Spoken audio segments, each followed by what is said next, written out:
ఆలూరు నియోజకవర్గానికి సంబంధించి ముఖ్యమైనటువంటి నాయకులు, మండల కన్వీనర్స్ కానీ, ఎంపీపీ ప్రెసిడెంట్లు, ఎంపీటీసీలు, అదేవిధంగా జేసీఎస్ మండల కన్వీనర్స్, మరి ముఖ్యమైనటువంటి నాయకులతో కలవడం జరిగింది. అందరినీ కూడా ఈ సమావేశంలో మన ఆలూరు నియోజకవర్గ ఇన్ఛార్జి విరూపాక్ష గారు, అదేవిధంగా కర్నూలు డిస్టిక్ వైఎస్ఆర్సీపీ పార్టీ అధ్యక్షులు మేయర్ రామయ్య గారు, JCS district coordinator Surender Reddy గారు, మిగతా ఎంపీటీసీలు, ఎంపీపీలు, ముఖ్యమైన నాయకులతో ఈరోజు ఒక సమావేశాన్ని ఏర్పాటు చేసుకుని మనం రాబోయే ఎలక్షన్లకు ఏ విధంగా సన్నద్ధం కావాలా, అదేవిధంగా మనమందరం కూడా ఎలక్షన్లను ఏ విధంగా ఫేస్ చేయాలా, దానికి సన్నద్ధమయ్యే విధంగా మనం అందరం కూడా ఈ సమావేశంలో చర్చించుకోవడం జరిగింది.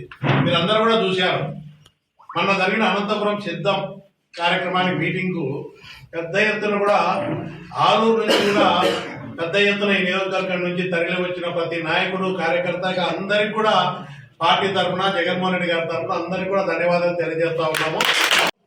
నేను కానీ, జిల్లా అధ్యక్షుడు కానీ, అదేవిధంగా పెద్దిరెడ్డి రామచంద్రారెడ్డి గారు కానీ, ఫైనాన్స్ మినిస్టర్ రాజేంద్ర రెడ్డి గారు కానీ, ఇన్ఛార్జి మంత్రి కానీ అందరం కలిసి కార్యకర్తలు, నాయకుల యొక్క సమావేశం తొందరలో ఏర్పాటు చేయడం జరుగుతుంది.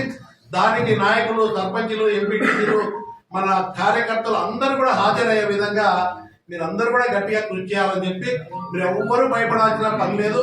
ఇప్పుడు నేను అనుకున్నా ఈ నియోజకవర్గంలో ఎట్లుంటుందని, అందరూ చాలా ధైర్యంగా ఉన్నారు.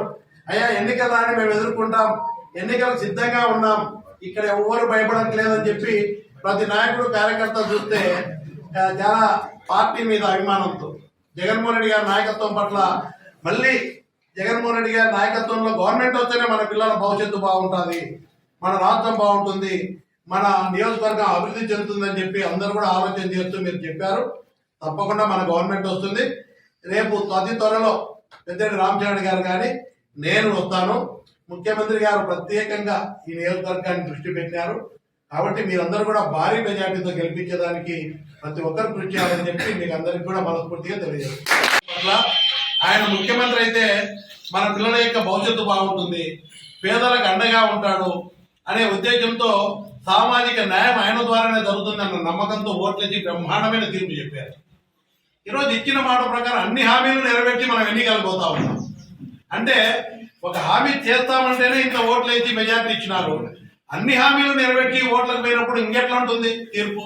అందుకే జగన్మోహన్ రెడ్డి గారు ఒకటే చెప్తున్నారు, ఈరోజు రాష్ట్ర చరిత్రలో మనం చేసినటువంటి ప్రజల కోసం, పేదవాడి కోసం సంక్షేమం కానీ, సామాజిక న్యాయం విషయంలో కానీ, అదేవిధంగా సుపరిపాలన అందించే విషయంలో కానీ బ్రహ్మాండమైనటువంటి మార్పులు తీసుకొచ్చి ఎవరు ఊహించలే. ఎప్పుడు 40 ఏళ్ల ఇండస్ట్రీ చంద్రబాబు నాయుడు అయితేనే ఉద్ధరిస్తాడన్నారు. ఈరోజు చంద్రబాబు నాయుడు గారు గత చరిత్రలో ఎప్పుడు పేదవారి గురించి ఆలోచన చేసి ఈ విధమైనటువంటి సంక్షేమ పథకాలు ఎప్పుడు తీసుకురాలి, ఆర్థికంగా అండ ఉండే పరిస్థితి లేదు. వాళ్ళ పిల్లల భవిష్యత్తుకు నాడు నేడులో విద్యా విధానంలో మార్పులు తీసుకొచ్చి పేదవాడి యొక్క పిల్లలు బాగా చదువుకుంటే అదే వాళ్ళకి ఆస్తి అని చెప్పి అంబేద్కర్ కలగలిగినటువంటి సమాజం కోసం ఆ రోజు ఆయన అంబేద్కర్ ఏదైతే ఆశించారో ఆ విధంగా అడుగులు వేస్తూ బ్రహ్మాండంగా పేదవాడికి సమాజం బాగుండాలంటే అందరూ బాగుంటేనే బాగుంటుంది. గత ప్రభుత్వ పరిపాలన ఏం చేస్తారు, డబ్బున్నవాడే సంపాదించుకున్నాడు, పెత్తందారులే ఉన్నవాళ్లే ధనికులైనాడు తప్ప పేదవాడికి ఏం ఒరిగింది లేదు. ఈ రోజు సంపద సృష్టిస్తానని చెప్తున్నాడు చంద్రబాబు నాయుడు గారు. ఈ స్కీములు అనర్థమన్నాడు, ఇప్పుడు అయ్యే స్కీములు చేస్తాను, అంతకంటే ఎక్కువ చేస్తానంటున్నాడు. ఒక దిక్కు ఇస్తున్నాడు, ఒక దిక్కు తీసుకుంటున్నాడు. ఇచ్చేదాన్ని కాదంటే ప్రజలు తిరగబడతారు, ఇచ్చేది వాస్తవమని ఆయన ఒప్పుకుంటున్నాడు, తీసుకుంటున్నాడు అనేది తప్పు. ఈరోజు డీజిల్ పెరిగినా, ఎరువుల రేట్లు పెరిగినా, నిత్యావసర వస్తువుల ధరలు పెరిగినా దేశంలో కేంద్ర ప్రభుత్వం తీసుకున్న నిర్ణయాల వల్ల పెరిగినాయి.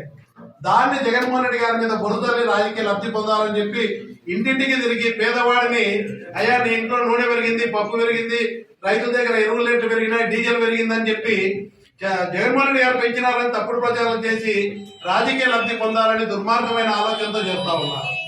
ఈరోజు 40 ఏళ్ల ఇండస్ట్రీ, 14 సంవత్సరాలు ముఖ్యమంత్రిగా ఏనాడు ఇలాంటి ఆలోచన రాలి. ఆ రోజు రాజశేఖర రెడ్డి గారికి ఫీజు రియంబర్స్మెంట్, ఆరోగ్యశ్రీ, బ్రహ్మాండమైన ఆలోచనలు, ఇరిగేషన్, కరువు ప్రాంతాలకు నీరు అందించే విషయంలో రైతుల కోసం ఎన్నో కార్యక్రమాలు చేశారు. ఈరోజు ఆ నాయకులందరినీ కూడా ఇక్కడున్న నాయకులందరినీ కూడా జగన్మోహన్ రెడ్డి గారు గౌరవ ముఖ్యమంత్రి గారు ఈ నియోజకవర్గంలో ప్రత్యేకమైన దృష్టి పెట్టి రాబోయే భవిష్యత్తులో మళ్ళీ మన గవర్నమెంట్ వస్తుంది, ఏ మాత్రం కూడా అనుమానం లేదు. మళ్ళీ వైఎస్ఆర్సీపీ పార్టీ జగన్మోహన్ రెడ్డి నాయకత్వంలో మళ్ళీ గవర్నమెంట్ వస్తుంది, బ్రహ్మాండంగా డెవలప్మెంట్ జరుగుతుంది. ఇక్కడ మీరందరూ కూడా పటిష్టంగా పార్టీని ముందుకు తీసుకుపోయేదానికి రేపు రాబోయే ఎలక్షన్ లో గతంలో వచ్చిన మెజారిటీ కంటే భారీ మెజారిటీతో గెలిపించడానికి గట్టిగా కృషి చేయాలని చెప్పి ఏ మాత్రం కూడా అనుమానం లేదు. కర్నూలు జిల్లాలోనే ఈ నియోజకవర్గంలో రాబోయే ఎన్నికల్లో వైఎస్ఆర్సీపీ పార్టీ తరఫున విరూపాక్ష అభ్యర్థిగా ఉంటున్నారు. కర్నూలు జిల్లాలో మొట్టమొదట అన్నిటికంటే భారీ మెజారిటీ ఈ నియోజకవర్గం నుంచే వస్తుంది. ఉద్దేశం ఏంటంటే పార్టీ, ఎందుకంటే తొందరలో ఎలక్షన్స్ రాబోతున్నాయి, మా కార్యకర్తలందరికీ కూడా సమన్వయం చేయడం కొరకు మొన్ననే మీరందరూ చూశారు, సిద్ధమనే బ్రహ్మాండమైనటువంటి సక్సెస్ గా 12 లక్షల మందితో రాష్ట్రాల్లో సభ నిర్వహించడం జరిగింది. అందులో ఇప్పుడు మళ్ళీ ఏంటంటే కాన్స్టిట్యున్సీ వైజ్ గా పార్టీ పటిష్టం చేయడం కొరకు కార్యకర్తలందరినీ సంసిద్ధులను చేయడం కొరకు ఇక్కడికి రావడం జరిగింది. మా వాళ్ళందరినీ కలుసుకుంటాం, అందరితో మాట్లాడటం జరిగింది. దిశానిర్దేశం పార్టీకి ఎలా పనిచేయాలనే దాంట్లో దిశానిర్దేశం చేయటం కొరకే పార్టీ పెద్దలు ఇక్కడికి వచ్చినారు. మిగతా వివరాలన్నీ రావు సుబ్బారెడ్డి గారు మీకు వివరిస్తారు.